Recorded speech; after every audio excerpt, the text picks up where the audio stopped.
Hello, today we're going to start something new. We're going to be learning some new Google Slide skills. Some of them might be a review, but hopefully you will pick up a few new things. So in order to get to what we're working on today, you're going to want to open up the Google Slides guided notes.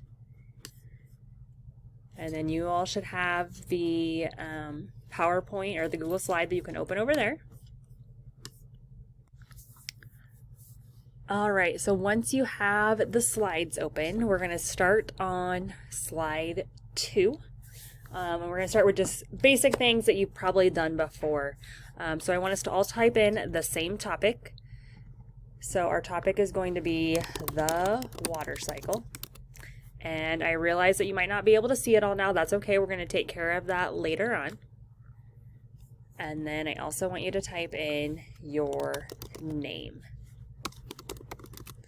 And so basically we have a title and a subtitle, and so now I'm just going to give you 90 seconds to go through and change the fonts to both of those. That's all you're doing is picking a different font that you want to use. Make sure that you have it highlighted when you pick that font, otherwise it's not going to change. So now you will have that time to make those choices. 90 seconds, go.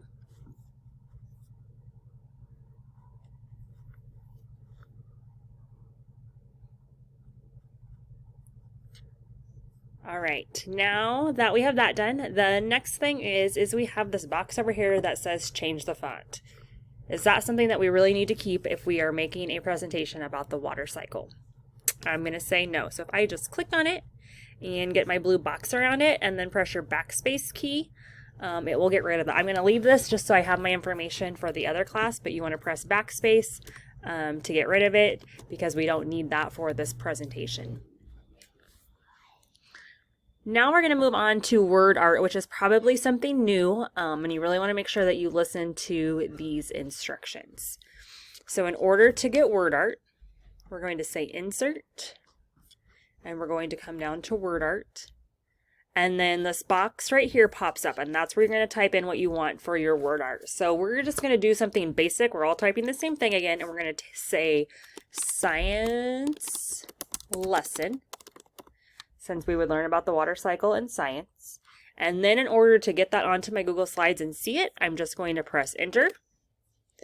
And so now I have it there, but that's just kind of very basic. Of course, I have some different options I can do with that. So I'm going to come here to format options. The only way I have the format options is by having my blue box around science lesson. And then you see I just have some different choices. The ones that you really might want to look at would be the drop shadow or the reflection. And then of course, just like with anything else, I could change my font. I can change the color. And so I still have those basic options. I'm going to give you about 90 seconds again to play with this feature because this is something new. So you can look with the reflection, the size of that, the distance, the drop shadow. Those are your two main things. And change your font and change your color. Once you have those choices made, once again, I'm going to want you to delete this shape here. And then move your science lesson down to that area. I'm not going to delete the shape because I need it there for the other class, but I am going to put that there, and I might even have to resize this a little to make sure that it all fits on there. So now you have about 90 seconds to go back to insert and word art and get that completed.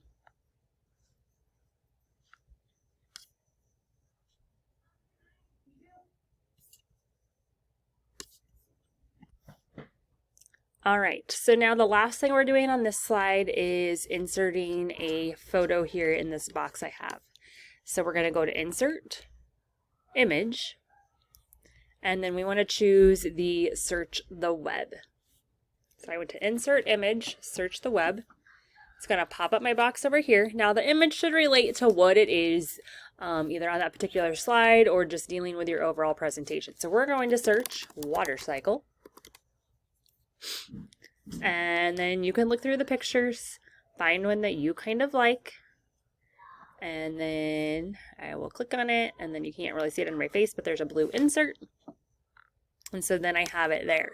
So your task is to get it resized so that it fits here in that box that I gave you. Now you can see that mine is also keeping that drop shadow that I had from the other, the word art. So I'm going to come to my format options again and uncheck those things. While that is a nice feature, that's probably not something I particularly need with this picture, nor do I really have the room for it.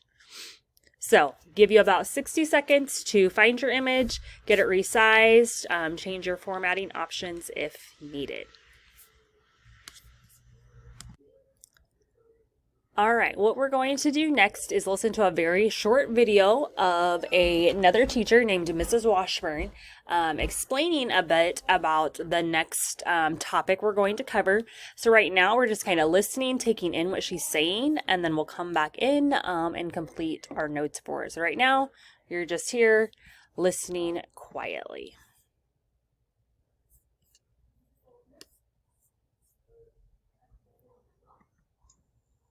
Now we are learning about design in Google Slides, which is arguably the most important part of a presentation, is your design. If the presentation is really boring looking, you might lose your audience, or if it's too crazy, then it might hurt their eyes or be overwhelming. So there are some things to think about as you are choosing your design. So there are several themes that you can choose from. To find a theme, you're going to click on the Slide tab. And since we haven't set up a theme yet, we can go to Change Theme. That brings us this box over here on the right side of your screen.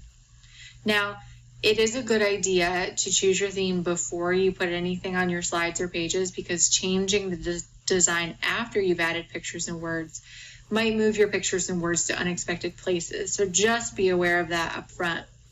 You're going to want to, you can scroll through these, look through the themes until you find one that meets the requirements of your presentation. So if it's a school one, you're going to want to make sure it's really professional, right? Whereas if it's more just for fun, you can do the fun stuff. When you're choosing your colors for your fonts, backgrounds, and graphics, it's important to remember that some colors go well together, but some do not. So the next slide is going to talk about some ideas there. But if you wanted to choose a theme, I'm not going to mess mine up because I already have all this stuff. All you would have to do is click on one of these and you can try it out. Let me come to the next slide here though. Your task using this color wheel over here and where the triangles are set up in the lines, you are going to type in the colors that go together. So the ones that would look good together based on the triangles that match up in those lines.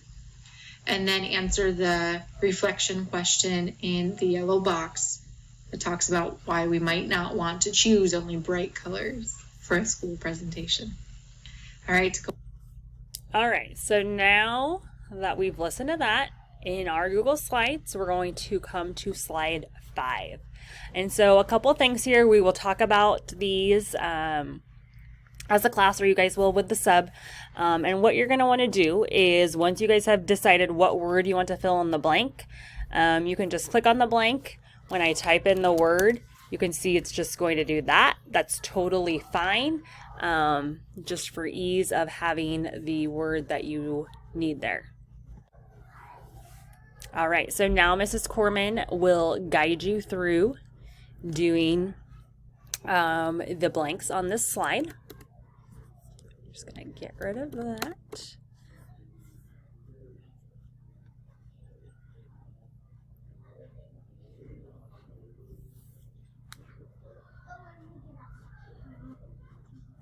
All right, our final piece for today is on slide 6.